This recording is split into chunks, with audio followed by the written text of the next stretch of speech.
In darker days, I did a corporate gig at a conference for this big company who made and sold accounting software.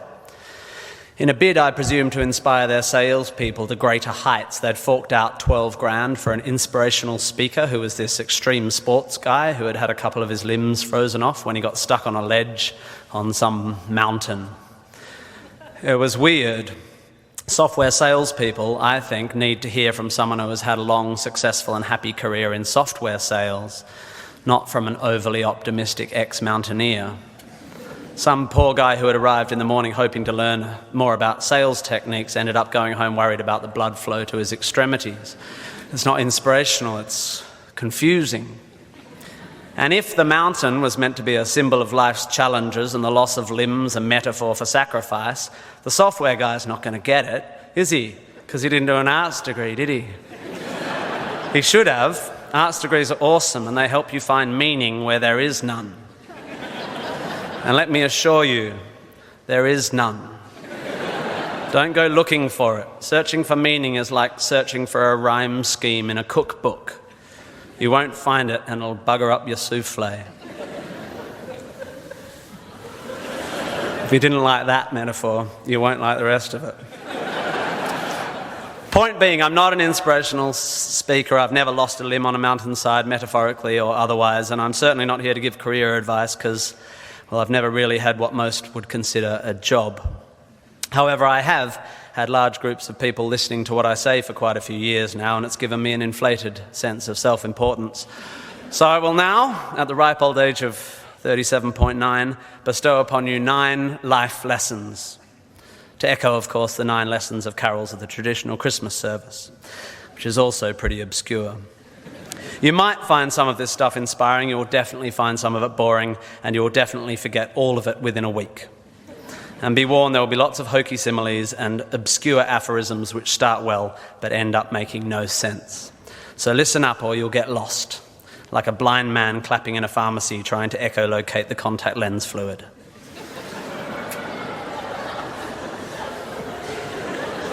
Looking for my old poetry teacher.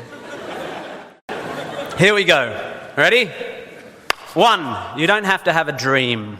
Americans on talent shows always talk about their dreams. Fine, if you have something you've always wanted to do, dreamed of, like in your heart, go for it. After all, it's something to do with your time, chasing a dream. And if it's a big enough one, it'll take you most of your life to achieve, so by the time you get to it and are staring into the abyss of the meaninglessness of your achievement, you'll be almost dead, so it won't matter. I never really had one of these dreams, and so I advocate passionate dedication to the pursuit of short-term goals. Be micro-ambitious. Put your head down and work with pride on whatever is in front of you. You never know where you might end up. Just be aware the next worthy pursuit will probably appear in your periphery, which is why you should be careful of long-term dreams. If you focus too far in front of you, you won't see the shiny thing out the corner of your eye. Right? Good. Advice, metaphor. Look at me go. 2, don't seek happiness. Happiness is like an orgasm. If you think about it too much, it goes away.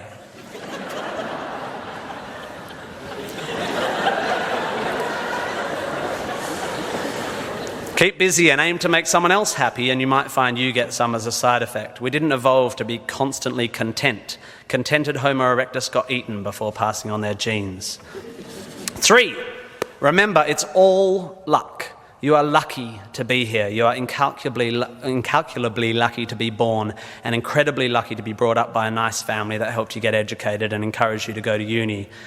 Or if you were born into a horrible family, that's unlucky and you have my sympathy, but you are still lucky. Lucky that you happen to be made of the sort of DNA that went on to make the sort of brain which, when placed in a horrible childhood environment, would make decisions that meant you ended up eventually graduating uni. Well done you for dragging yourself up by your shoelaces, but you were lucky. You didn't create the bit of you that dragged you up. They're not even your shoelaces. I suppose I worked hard to achieve whatever dubious achievements I've achieved, but I didn't make the bit of me that works hard. And any more than I made the bit of me that ate too many burgers instead of attending lectures when I was here at UWA.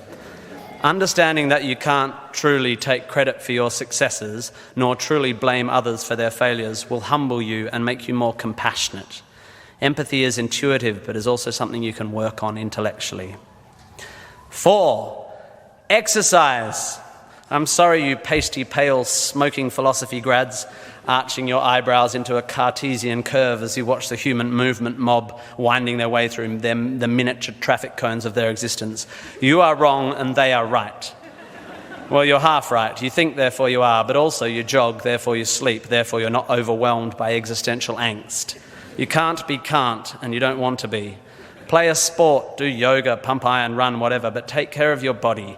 You're going to need it. Most of you mob are going to live to nearly 100, and even the poorest of you will achieve a level of wealth that most humans throughout history could not have dreamed of. And this long, luxurious life ahead of you is going to make you depressed. But don't despair. There is an inverse correlation between depression and exercise. Do it. Run, my beautiful intellectuals, run. 5, be hard on your opinions. A famous bon mot asserts that opinions are like arseholes, in that everyone has one. There is great wisdom in this, but I would add that opinions differ significantly from arseholes, and that yours should be constantly and thoroughly examined.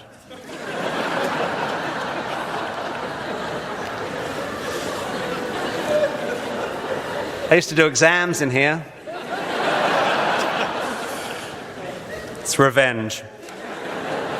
We must think critically and not just about the ideas of others. Be hard on your beliefs. Take them out onto the veranda and hit them with a cricket bat. Be intellectually rigorous. Identify your biases, your prejudices, your privileges.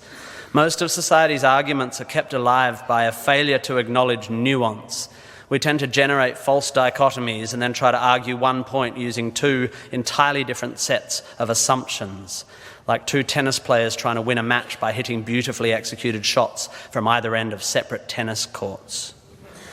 By the way, while I have science and arts graduates in front of me, please don't make the mistake of thinking the arts and sciences are at odds with one another. That is a recent, stupid, and damaging idea. You don't have to be unscientific to make beautiful art, to write beautiful things. If you need proof, Twain, Douglas Adams, Vonnegut, McEwen, Sagan, Shakespeare, Dickens for a start. You don't need to be superstitious to be a poet. You don't need to hate GM technology to care about the beauty of the planet. You don't have to claim a soul to promote compassion. Science is not a body of knowledge nor a belief system. It is just a term which describes humankind's incremental acquisition of understanding through observation. Science is awesome.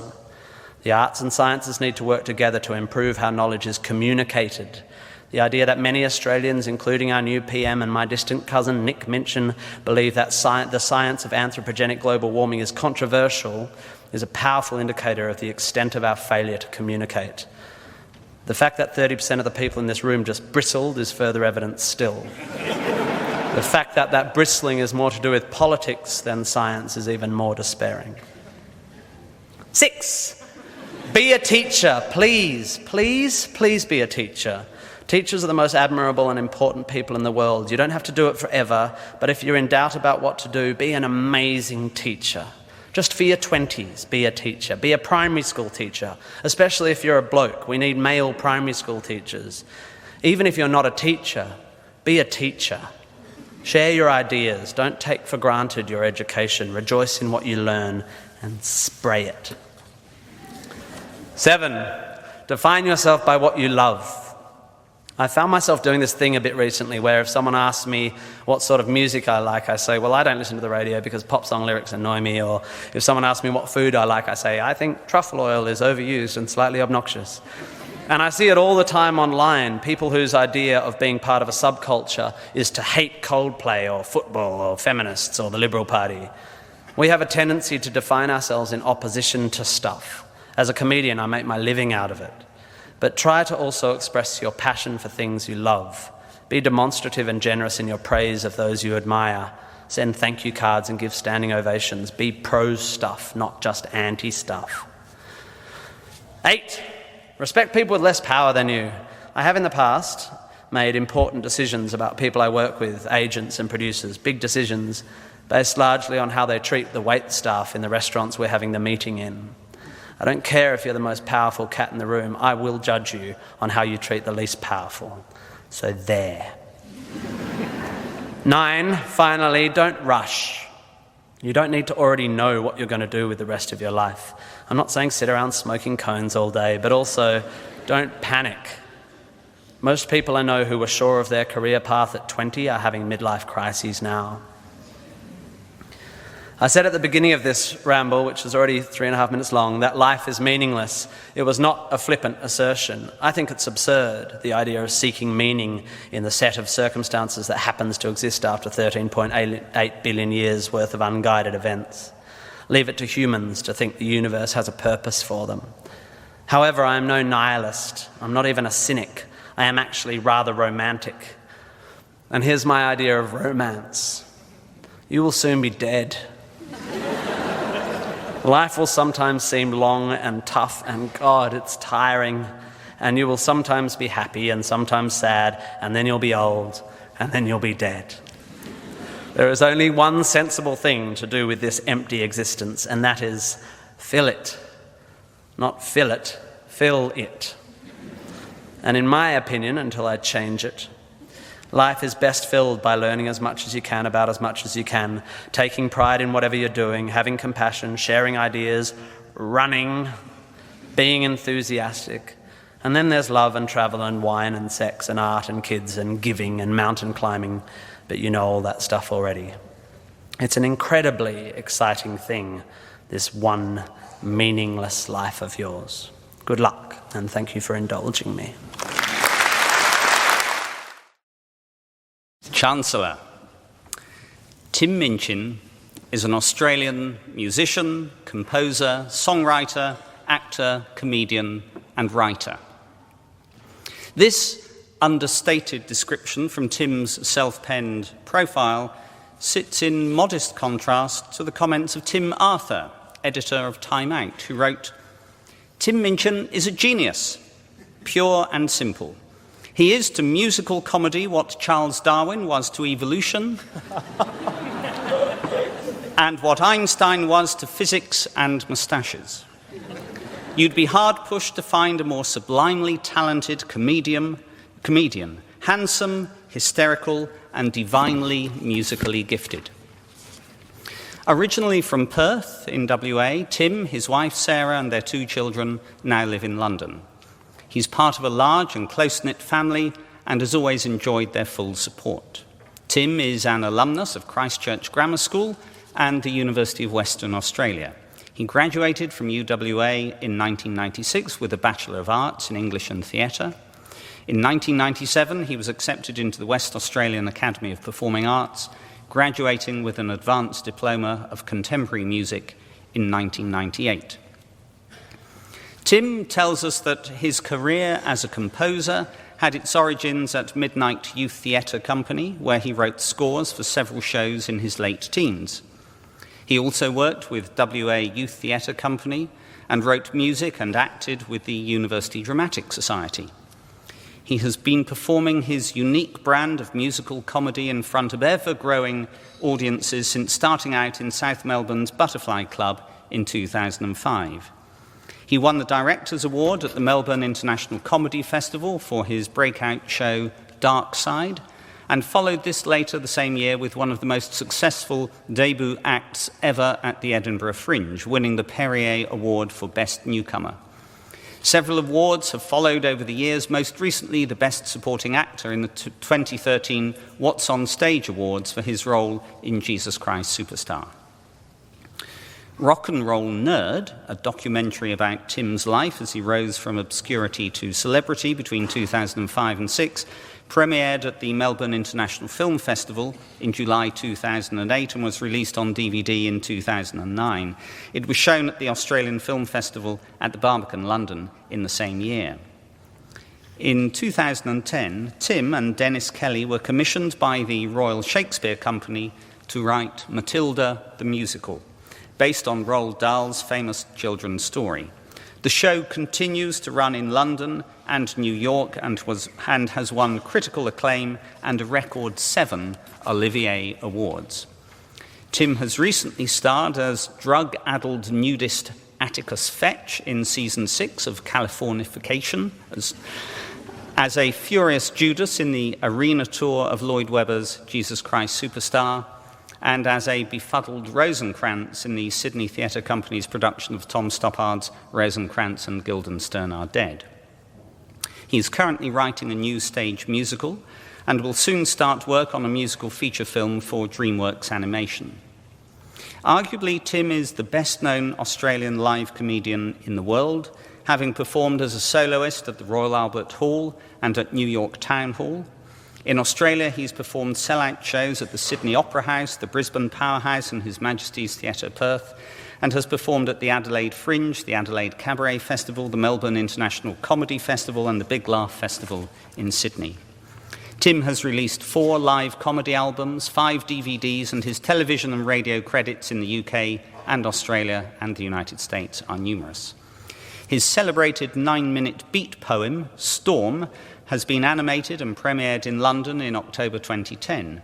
Made available to all on YouTube the following year, it has recorded in excess of 2 million hits. In 2010, Tim narrated Sean Tan's Oscar-winning film, The Lost Thing, an animated 15-minute short based on the children's book of the same name. Tim is an outspoken advocate of critical thinking, can't read music, as we heard, likes running, and cries if he watches movies on aeroplanes. He's patron of WA Youth Theatre Company, the Prince's Foundation for Children and the Arts, and Roald Dahl's Marvellous Children's Charity. A record of Tim Minchin's achievements would not be complete without this tribute from the Melbourne Age. Simultaneously, an excellent stand-up comedian, a purveyor of physical comedy, an accomplished musician, and a lyricist of diabolical ingenuity. Witty, smart, and unabashedly offensive. Chancellor, it is my privilege to present to you for conferral of the honorary degree of Doctor of Letters, Mr. Tim Minchin.